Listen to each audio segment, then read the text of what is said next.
नमस्कार दोस्तों, आप सभी का ज्ञानशाला एकेडमी में स्वागत है। पिछले वीडियो में हमने मौर्य वंश के शासकों के बारे में पढ़ा था। इस वीडियो में हम मौर्यकालीन इतिहास को जानने के जो स्रोत हैं, जैसे पुरातात्विक उत्खनन, अशोक के शिलालेख तथा स्तंभ लेख तथा विभिन्न साहित्य जो उस दौर में लिखे गए या उसके बाद लिखे गए के आधार पर उस दौर के प्रशासनिक व्यवस्था, अर्थव्यवस्था और समाज को जानने का प्रयास करेंगे। पटना के दक्षिण भाग में स्थित कुम्हरार में उत्खनन हुआ था और वहां से एक भव्य महल का अवशेष प्राप्त हुआ है। विद्वानों का मानना है कि यह जो भव्य महल का अवशेष है यह चंद्रगुप्त मौर्य का राजप्रसाद रहा होगा।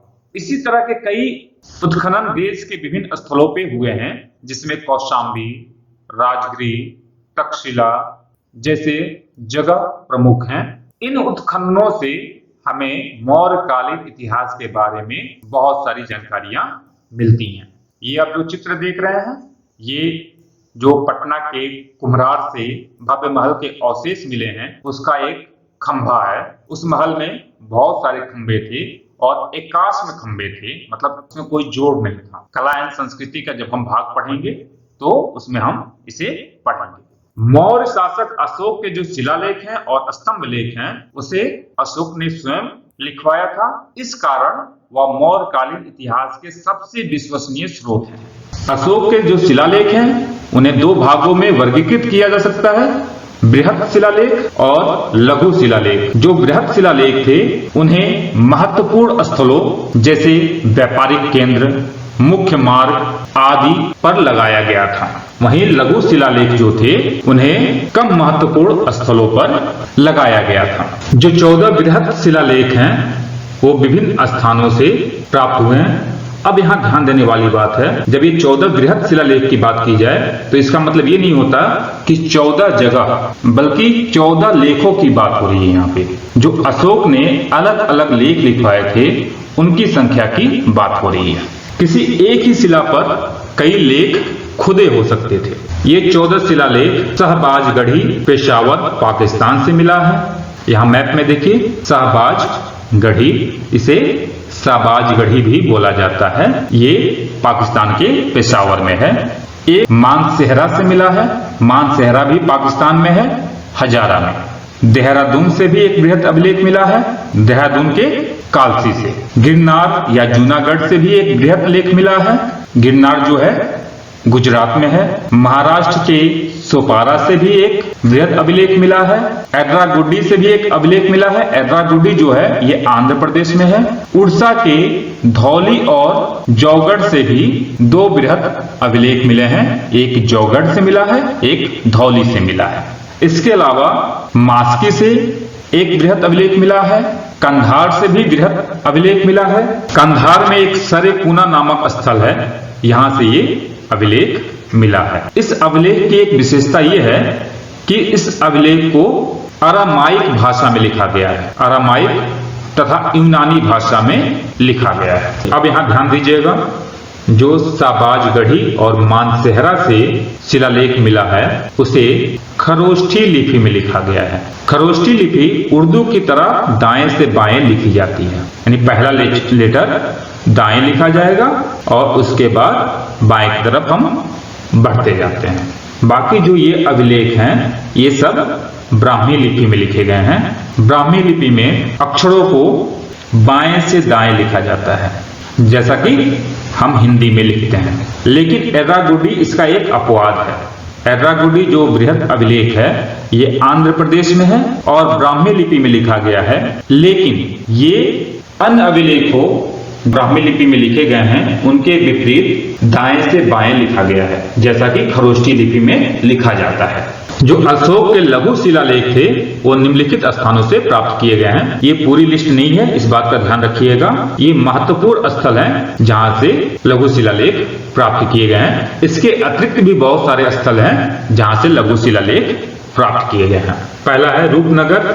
रूपनगर जो है जबलपुर में है, मध्य प्रदेश में। गुर्जरा दतिया में है, मध्य प्रदेश में। अब गुर्जरा अभिलेख का जो विशेषता है, इस अभिलेख में अशोक का नाम मिलता है। कई बार प्रश्न पूछ चुका है, किस शिलालेख में अशोक का नाम मिलता है। तो गुजरा के शिलालेख में अशोक का नाम मिलता है, साथ ही मास्की के शिलालेख पर भी अशोक का नाम मिलता है। ये दो बातें बिल्कुल ध्यान रखिएगा। इसके अलावा एक नेतुर में शिलालेख है, भाबरू बैराट जो जयपुर में है वहां से भी एक लघु शिलालेख मिला है। ब्रह्मगिरी ये कर्नाटक में है, यहां से भी शिलालेख मिला है। कर्नाटक में कई जगह हैं, जैसे ब्रह्मगिरी है, सिद्धपुर है, जटग्रामेश्वर है, पालकी गुंडू है, इन सब जगहों से लघु शिलालेख मिला है। एर्रागुडी आंध्र प्रदेश से मिला है। अहरौरा एक जगह है उत्तर प्रदेश में है, ये बहुत ही इंपॉर्टेंट है, कई बार प्रश्न पूछा गया है विशेष रूप से उत्तर प्रदेश पीसीएस में। ये मिर्जापुर में है, यहां से भी अशोक के लघु शिलालेख को प्राप्त किया गया है। बिहार में सासाराम से अशोक का लघु शिलालेख प्राप्त हुआ है। तो बीपीएससी के पॉइंट ऑफ व्यू से सासाराम बहुत ही महत्वपूर्ण है, इसे आप ध्यान रखिएगा। एक तो सासाराम को ध्यान रखिए, दूसरा गुर्जरा को ध्यान रखिए, तीसरा मास्की को ध्यान रखिए। गुर्जरा और मास्की में अशोक का नाम मिलता है, इसलिए बहुत इंपॉर्टेंट हो जाता है। जो गुर्जरा है ये मध्य प्रदेश के दतिया जिले में है, और जो मास्की है ये कर्नाटक के रायचूर जिले में है।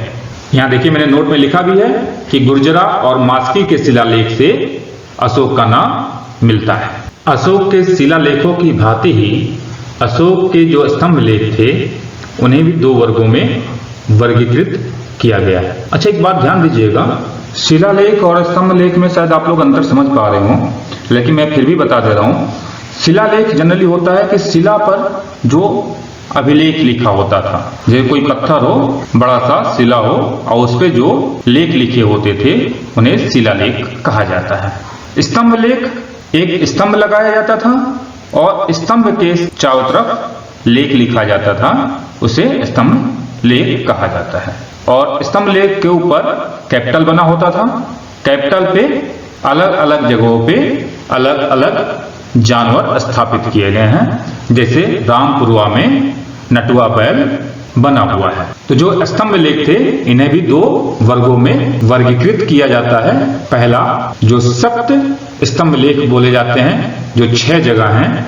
अब यहां भी ध्यान दीजिएगा, सप्त स्तंभ लेख का जो आशय है उसका आशय यह नहीं है कि 7 स्तंभ, इसका आशय है 7 लेख जो स्तंभ पे लिखे गए हैं। ये हो सकता है कि 7 लेख किसी एक ही स्तंभ पे लिखा जाए, ये भी हो सकता है कि 7 लेख एक स्तंभ पे ना लिख के कुछ कम लिखे जाएं। तो जनरली ये होता है कि कुछ स्तंभ पे 7 लेख हैं, कुछ पे कुछ कम है। जैसे दिल्ली टोपरा स्तंभ लेख जो है, इस पे जो 7 लेख थे वो लिखे गए।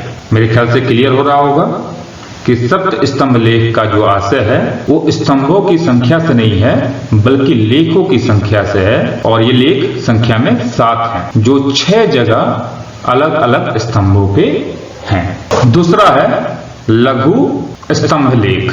जो सप्त स्तंभ लेख हैं ये 6 जगह से पाए गए हैं, और लघु स्तंभ लेख कई जगहों से पाए गए हैं। उसमें से जो महत्वपूर्ण है उसे हम आगे पढ़ेंगे। जो सप्त स्तंभ लेख हैं वो निम्नलिखित है।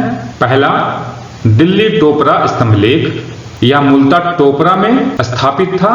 टोपरा जो है अंबाला में है, इसे फिरोज शाह तुगलक दिल्ली लेकर आया।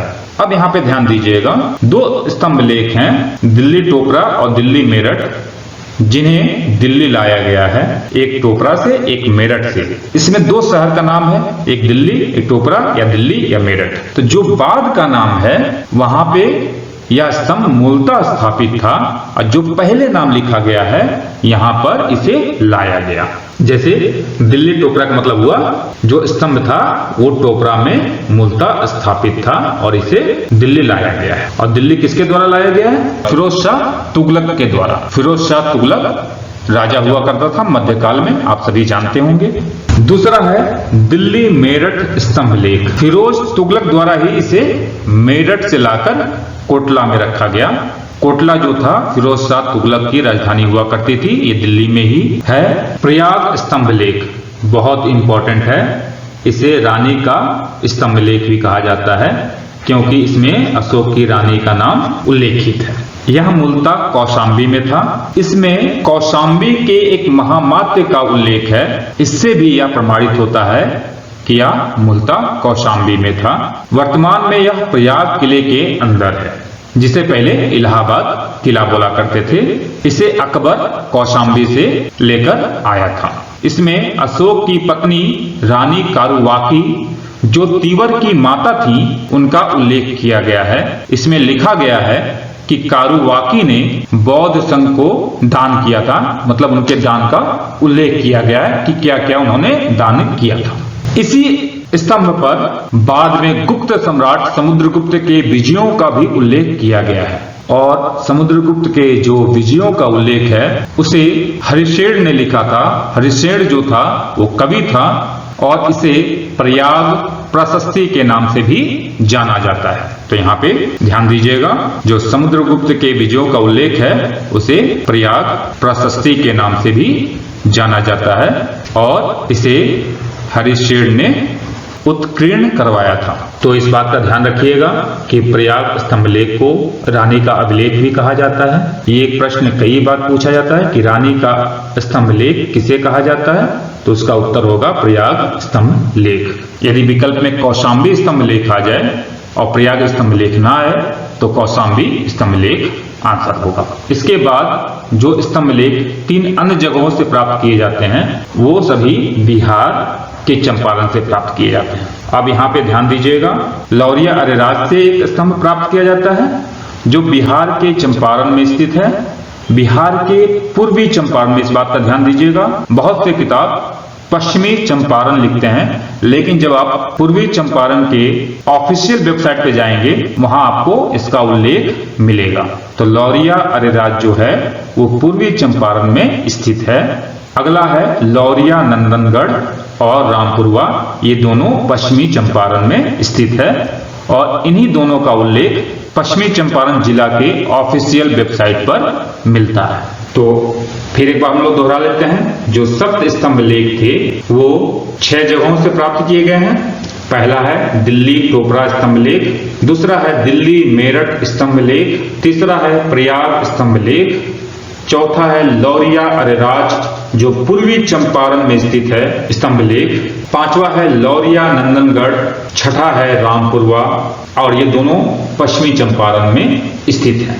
इसमें लौरिया अरेराज, लौरिया नंदनगढ़, रामपुरवा तो ध्यान देने वाली बात है ही। इसके अलावा दिल्ली टोपरा स्तंभ लेख को भी आप ध्यान दीजिएगा क्योंकि इसमें 7 लेखों का वर्णन किया गया है, 7 लेखों को लिखा गया है। साथ ही प्रयाग स्तंभ लेख को रानी का अभिलेख भी कहा जाता है, रानी का स्तंभ लेख भी कहा जाता है। अब आगे चलते हैं। इन सप्त स्तंभ लेखों के अलावा कुछ लघु स्तंभ लेख भी थे जिसमें सांची, सारनाथ, कौशाम्बी, रुम्मिनदेई प्रमुख हैं। अशोक का जो सबसे लंबा स्तंभ लेख है वो 7वां स्तंभ लेख है। अब यहाँ पे ध्यान दीजिएगा, जो अशोक के लेख हैं उन्हें नंबरिंग किया गया है, जो एक पहला लेख, दूसरा लेख, तीसरा लेख, चौथा लेख, 5वां लेख, तो उनका जो सबसे लंबा लेख है वो 7वां स्तंभ लेख है और जो सबसे छोटा स्तंभ लेख है वो रुम्मिनदेई में है।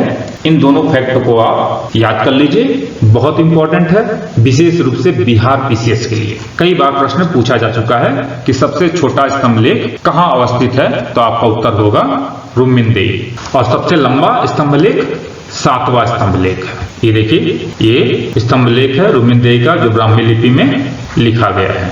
अब एक बात और ध्यान रखिएगा, अशोक ने कलिंग का युद्ध किया था और कलिंग के युद्ध का वर्णन कई बार होता है, विशेष रूप से बौद्ध ग्रंथों में। तो कलिंग का युद्ध का जो वर्णन किया गया है वो 13वें अभिलेख में किया गया है।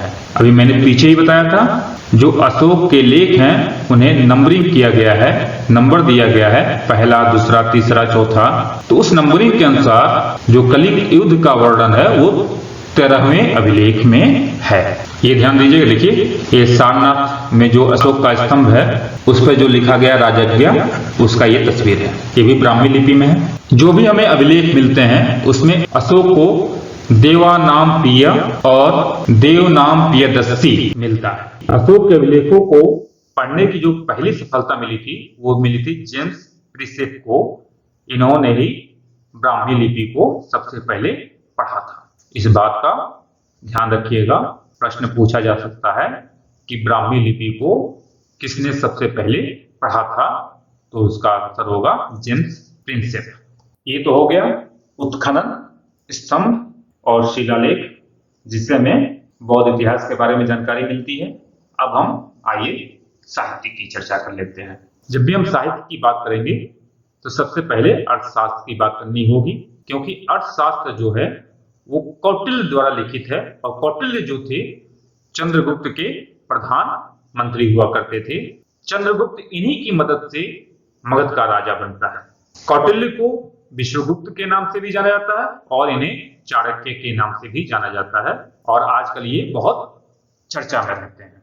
अर्थशास्त्र पुस्तक को 15 अधिकरणों अर्थात 15 खंडों और 180 प्रकरणों अर्थात अध्यायों में विभाजित किया गया है। एक प्रश्न कभी कभी पूछ लिया जाता है कि अर्थशास्त्र को कितने अधिकरणों में विभाजित किया गया है, तो इसका उत्तर होगा 15। या यह भी पूछ सकता है कितने खंडों में विभाजित किया गया है, तो उसका उत्तर होगा 15। अर्थशास्त्र में राज्य के 7 अंग बताए गए हैं। यहाँ पर ध्यान दीजिएगा, जो भले ही अर्थशास्त्र इसका नाम है, लेकिन ये पुस्तक जो है प्रशासन से संबंधित है। जो ये 7 अंग है इन्हें राज्य के सप्तांग कहते हैं। पहला अंग है राजा। राजा राज्य का केंद्र होता है। दूसरा अमात्य यानी कि मंत्री। तीसरा जनपद, राज्य का भौगोलिक क्षेत्र। दुर्ग, कोष, सेना, मित्र। कौटिल्य ने राज्य के सप्तांग में इन 7 बिंदुओं का उल्लेख किया है। अर्थशास्त्र में केंद्रीय प्रशासन के लिए 18 विभागों का उल्लेख मिलता है। उस समय विभागों को तीर्थ कहा जाता था और तीर्थ के जो अध्यक्ष होते थे वो होते थे महामात्र। अर्थशास्त्र में चांदी की पढ़ और तांबे की पढ़ का उल्लेख है। चांदी का पढ़ मानक मुद्रा था और तांबे का पढ़ सांकेतिक मुद्रा। ये देखिए मौर्यकालीन मुद्रा है। इन मुद्राओं में किसी राजा रानी की तस्वीर नहीं है, बल्कि प्रतीकों का या प्रकृति का चित्रण किया गया है, जैसे धर्म चक्र का, सन का, इन सब चीजों का चित्रण किया गया है। अब आइए देख लेते हैं कि मौर्य काल के जो प्रमुख अधिकारी थे वो कौन कौन थे। हर दौर में अधिकारियों का नाम अलग अलग होता है। विभिन्न परीक्षाओं में उस अधिकारियों के नाम पूछे जाते हैं और ये पूछा जाता है कि उस अधिकारी का क्या काम था। हम केवल महत्वपूर्ण अधिकारियों की चर्चा करेंगे, सभी अधिकारियों की चर्चा नहीं करेंगे और यह संभव भी नहीं है। पहला है सीताध्यक्ष। उस समय सीता राजकीय भूमि को कहा जाता था, यानी जो राज्य के अंतर्गत भूमि आती थी, जो राजा की भूमि हुआ करती थी, राज्य की भूमि हुआ करती थी, उसे सीता कहा जाता था। और इस भूमि की देखरेख करने वाले अधिकारी को सीताध्यक्ष कहा जाता था।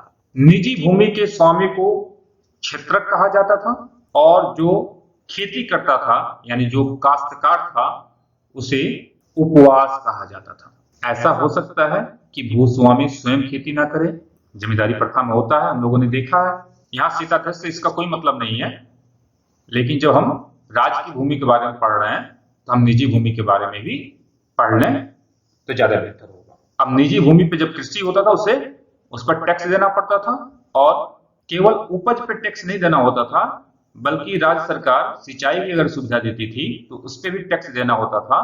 और जो ये सिंचाई की सुविधा थी इसे सेतु बंध के नाम से जाना जाता था। यानी अगर राज्य कोई नहर खुदवा दे, राज्य कुआं खुदवा दे, वो सब सेतु बंध के अंतर्गत कार्य माना जाता था और इसके लिए काश्तकारों से कर वसूला जाता था। जब कर की बात हम कर ही रहे हैं तो 2 और करों की बात कर लें। पहला है पिंडकार। पिंडकार ऐसा कर था जो पूरे गांव से ही सामूहिक रूप से वसूला जाता था। इसके अलावा जो व्यापारी थे उनके वाणिज्य पे कर लिया जाता था, जो यानी कि वणिक कर, या नाव तथा पतन पर जो कर लिया जाता था, या चारागाहों तथा सड़कों पे जो कर लिया जाता था, उन सभी करों को राष्ट्र के नाम से संबोधित किया जाता था। तो आप लोगों ने 3-4 शब्द देखा। जो भूस्वामी थे उन्हें क्षेत्रक कहा जाता था, जो काश्तकार थे उन्हें उपवास कहा जाता था, सिंचाई की सुविधा को सेतुबंध कहा जाता था। राष्ट्र और पिंडकार दोनों कर के प्रकार थे। इसी तरह बलि भी एक टैक्स था तथा हिरण्य भी एक टैक्स था। जो हिरण्य था ये नगद लिया जाता था। एक शब्द और आता बहुत, दिष्टि। दिष्टि निःशुल्क श्रमिकों के लिए प्रयोग किया जाता है, यानी जिनसे बेगार कराया जाता था उनके लिए दिष्टि शब्द का प्रयोग किया जाता है। ये शब्द मौर्य काल में प्रयुक्त होते थे और आपके परीक्षा के दृष्टिकोण से बहुत महत्वपूर्ण है।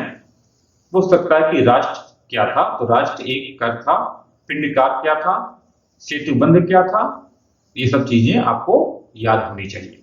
अगला अध्यक्ष है संस्थाध्यक्ष। संस्थाध्यक्ष जो था वो बाजार का अधीक्षक हुआ करता था, बाजार की देखरेख करता था। अगला है पौतवाध्यक्ष। अब यहाँ नाम से थोड़ा कंफ्यूजन होगा इसलिए मैंने इसको डाला है। पौतवाध्यक्ष जो था वो माप तौल का अधीक्षक था, ना कि पोत का। पोत को जनरली जहाज कहा जाता है। अगला अधिकारी है आंकड़ाध्यक्ष, बहुत इंपॉर्टेंट है। आंकड़ाध्यक्ष खान अधीक्षक हुआ करता था, जो विभिन्न प्रकार के खान हुआ करते थे, जैसे कि लोहे के खान, तांबे के खान, चांदी की खाने, इन सब की जो देख रेख करता था उसे उस समय आंकड़ाध्यक्ष कहा करते थे। अगला अधिकारी हुआ करता था विविताध्यक्ष।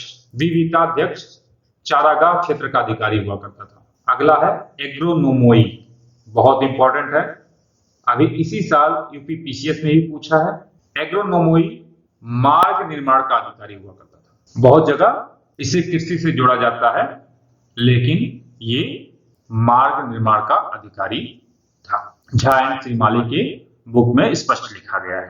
अर्थशास्त्र के बाद जो महत्वपूर्ण साहित्य है वो है मेगास्थनीज की पुस्तक इंडिका। मेगास्थनीज जो था वो चंद्रगुप्त के दरबार में आया था या सेल्यूकस का राजदूत था। मेगास्थनीज ने भारतीय समाज को 7 वर्गों में बांटा था, जो भारतीय ग्रंथों से बिल्कुल अलग था। जिस तरह हमारा समाज वर्गीकृत है उससे बिल्कुल अलग उसने एक वर्गीकरण दिया था। उसने भारतीय समाज को 7 वर्गों में बांटा था। पहला दार्शनिक, दूसरा किसान, तीसरा अहिर, चौथा शिल्पी, पांचवा सैनिक, छठा निरीक्षक और 7वां सभासद या शासक वर्ग। तो ये देखा जाए वर्ण व्यवस्था से बिल्कुल अलग है और जाति व्यवस्था से भी अलग है। यहां से एक प्रश्न अक्सर पूछा जाता है कि मेगास्थनीज ने दास प्रथा का उल्लेख किया था या नहीं। मेगास्थनीज ने अपनी पुस्तक में दास प्रथा का उल्लेख नहीं किया था, जबकि कौटिल्य के अर्थशास्त्र में दास प्रथा का उल्लेख है। मेगास्थनीज के अनुसार भारत में दास प्रथा नहीं थी। विद्वानों का मानना है कि उसने संभवतः ऐसा इसलिए कहा होगा क्योंकि भारत में जो दास प्रथा थी वो पश्चिम की दास प्रथा से बिल्कुल अलग हुआ करती थी। इस कारण मेगास्थनीज भारत के दास प्रथा को समझ ही नहीं पाया। मेगास्थनीज के अनुसार नगर का प्रबंधन 3 सदस्यों का एक मंडल करता था, जो 6 समितियों में बटा हुआ था, यानी प्रत्येक समिति में 5 सदस्य हुआ करते थे। अब टोटल समितियां हुआ करती थी 6, यानी 6 गुणे 5 30। इसी प्रकार सैन्य विभाग भी 6 समितियों में विभक्त था और इसमें भी प्रत्येक समिति में 5 सदस्य हुआ करते थे, यानी टोटल 30 सदस्य। आइए अब प्रश्नों को देखते हैं। प्रश्न संख्या 1, ब्राह्मी लिपि को सर्वप्रथम किसने पढ़ा? तो ध्यान दीजिए, हम लोगों ने अभी जस्ट डिस्कशन किया है कि ब्राह्मी लिपि को सबसे पहले जेम्स प्रिंसेप ने पढ़ा था। इसी के बाद हम मौर्य काल के इतिहास को बेहतर तरीके से जान पाए। तो पहला विकल्प है ए कनिंघम, गलत है। दूसरा है ए एच दानी, ये भी गलत है। तीसरा है व्यूलर, ये भी गलत है। चौथा है जेम्स प्रिंसेप, ये सही है। और पांचवा है उपयुक्त में से कोई नहीं अथवा 2 या 2 से अधिक। जब एक सही हो गया तो ये भी गलत हो जाएगा।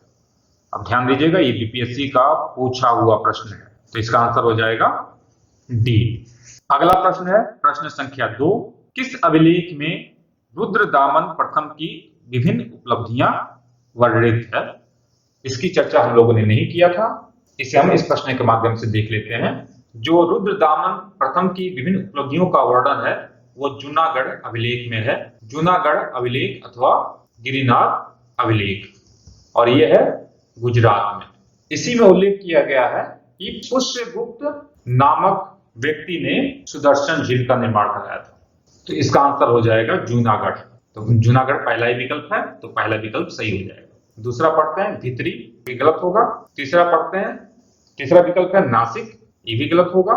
चौथा है सांची, ये भी गलत होगा। एक सही होने के बाद ये अपने आप गलत हो ही जाएगा, तो आंसर हो जाएगा ए। अगला प्रश्न, प्रश्न संख्या 3, अशोक के किस शिलालेख में कलिंग के युद्ध की चर्चा है? ये बहुत इंपॉर्टेंट है। 13वें शिलालेख में कलिंग युद्ध की चर्चा मिलती है। पहला विकल्प है 12वां, गलत होगा। दूसरा है 11वां, गलत होगा। तीसरा है पहला, ये भी गलत होगा। चौथा है 13वां, ये सही होगा। जब एक सही होगा तो ये अपने आप गलत होगा। कलिंग युद्ध के बारे में कहा जाता है कि इस युद्ध में 1 लाख से भी अधिक लोग मारे गए थे और 1.5 लाख से भी अधिक लोग बंदी बनाए गए थे। तो बड़ा भीषण युद्ध था ये। उम्मीद है यह वीडियो आपको पसंद आया होगा। आप अपना प्यार इसी तरह बनाए रखिए। फिर मिलते हैं एक नए वीडियो के साथ। तब तक के लिए नमस्कार, जय हिंद।